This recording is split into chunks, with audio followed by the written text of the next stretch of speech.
자, 그러면 가장 오래된 꿀은 언제였을까? 바로 3000년 전에 피라미드에서 벌꿀이 하나 발견이 됐는데요. 이 벌꿀이 지금도 먹을 수 있는 상태라고 합니다. 천연 벌꿀은요, 유통기한이 있어 없어? 따로 없어요. 자, 그래서 시간이 한참 지났다 하더라도 이걸 먹을 수 있다라는 거죠. 안녕하세요. 5천만 랜선 아들이 되고 싶은 엄마 나야 그리고 신사고찰의 이사입니다. 자, 오늘 말씀드릴 주제 바로 꿀과 관련된 얘기입니다. 여러분들 꿀 많이 드시죠? 자, 우리가 보통 꿀을 언제 먹는지 우리 조피디한테 한번 여쭤볼까요? 조피디, 우리 꿀 언제 많이 드세요? 저는 보통 술을 마시고 다음날 숙취를 해소할 때 좀 먹는 것 같습니다. 그쵸. 저 같은 경우도 어머니가 이제 꿀 한 잔 이렇게 타서 따뜻하게 주시면 그게 어떻게 보면 좀 숙취 해소가 되기도 했거든요. 꿀은요, 사실 보통 단맛을 내야 될 때 설탕 대신 쓰는 경우가 많죠. 우리 어머니 같은 경우도 설탕보다는 꿀을 좀 써 이런 식으로 말씀을 많이 하셨었거든요. 이게 왜 더 좋다라는 인식이 생겼을까? 둘 다 단맛을 내고 있는데 설탕은 건강에 안 좋다라는 인식이 왜 있을까? 그리고 꿀은 왜 설탕보다 더 좋다라고 얘기를 하는 걸까?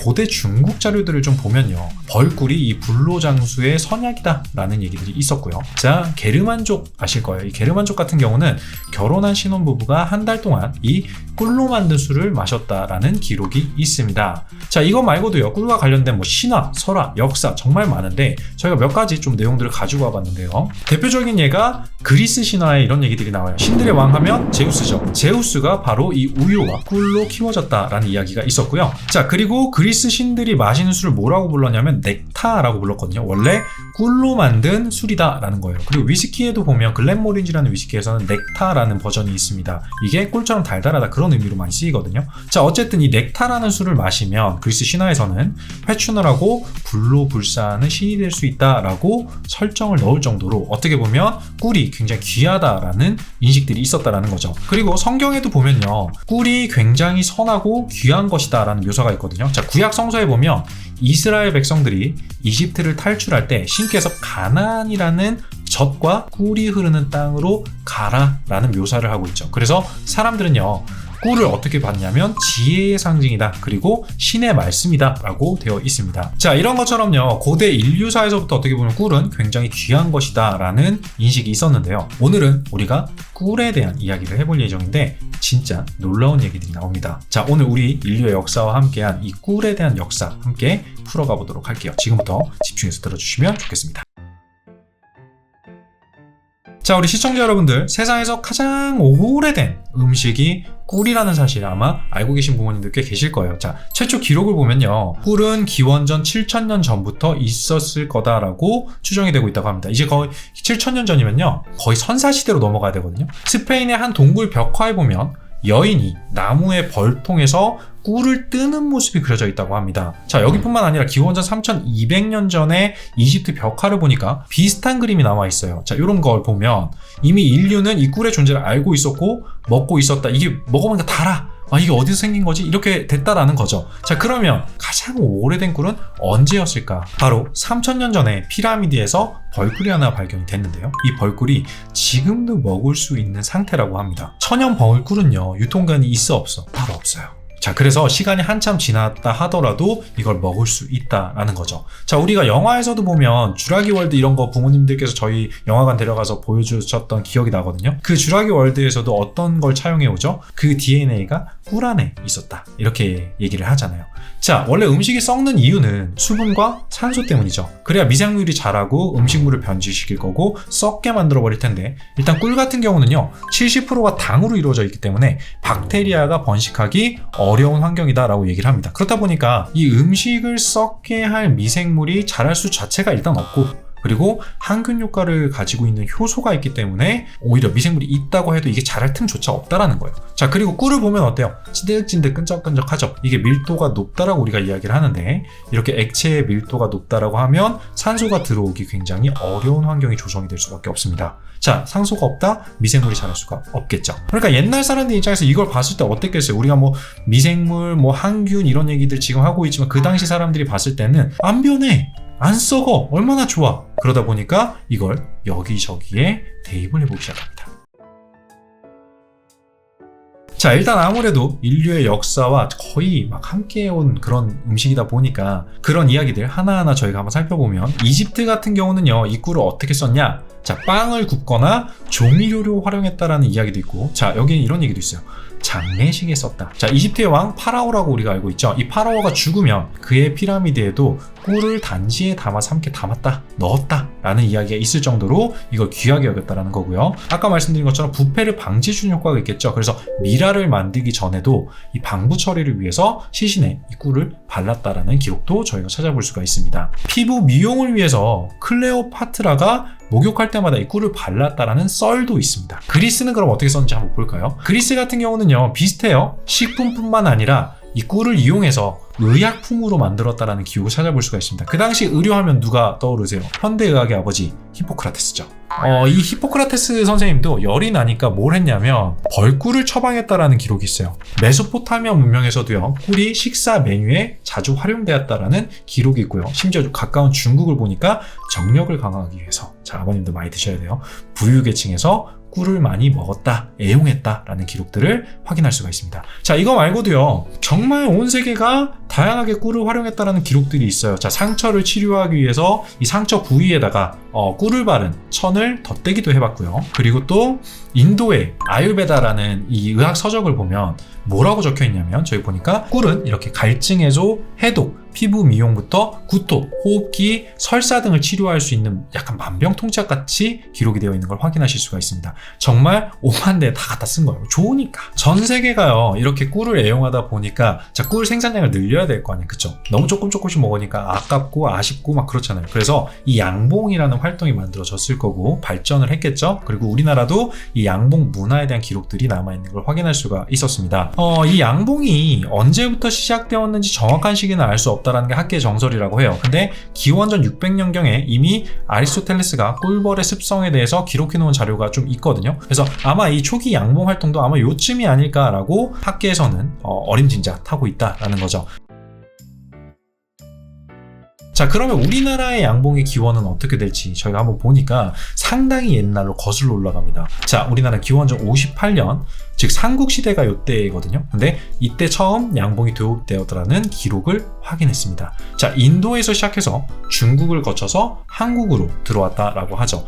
불교의 어떤 전파랑 좀 비슷해요. 각종 역사 기록에 보면 양봉에 대한 기록들이 있는데, 고려시대에는 벌꿀이 불교계 사찰 운영을 위한 주요 수입원이었다라고 합니다. 재밌는 게 이게 약간 어떻게 보면 소상공인을 보호해주는 것처럼 이 시기에는 일반 민가에서는 벌꿀을 못 쓰게 했어요. 법으로 금지했다라는 기록도 있고요. 대한제국 시기로 좀 올라가 보면 1900년대 초부터는 서양 꿀벌과 기술이 도입이 되면서 최초의 양봉 전문서가 생겨요. 뭐냐면 실험양봉이라는 책이 출판이 됩니다. 자, 그리고 최초의 양봉 관련 기구를 공급해주는 회사가 설립이 되면서 아예 이 양봉업이 산업으로 커지게 되는 그런 계기가 되었다라는 내용들도 있습니다.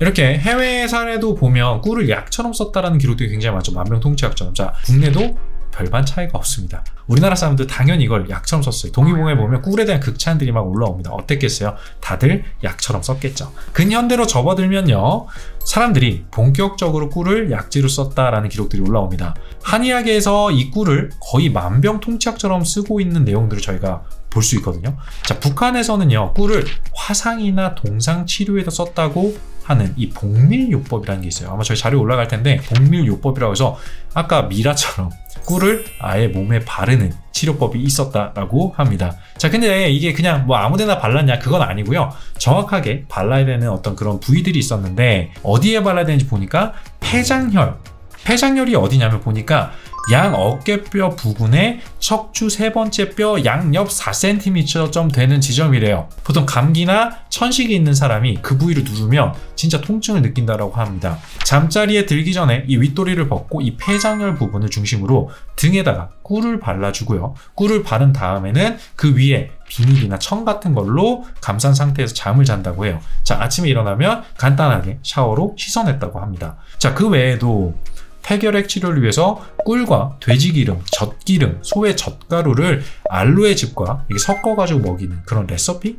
그런 것도 하여튼 있었다고 해요. 굉장히 괴상 혹은 괴랄한 그런 방법이긴 한데 다양해요. 그 외에도 뭐 꿀술이라고 하죠. 이걸 먹으면 신경쇠약이 개선이 되고 수면기능, 잠을 잘 잔다는 거지. 그다음 성기능, 정력과 관련된 거, 만성기관지염, 고혈압, 뭐 심장병 이런 것들이 좋아진다라고 기록이 되어 있다라는 거죠. 이런 식의 꿀을 활용한 민간요법들이 정말 찾아보면 다양하게 나옵니다. 자, 근데 이게 마냥 좋은 곳에만 쓰였느냐?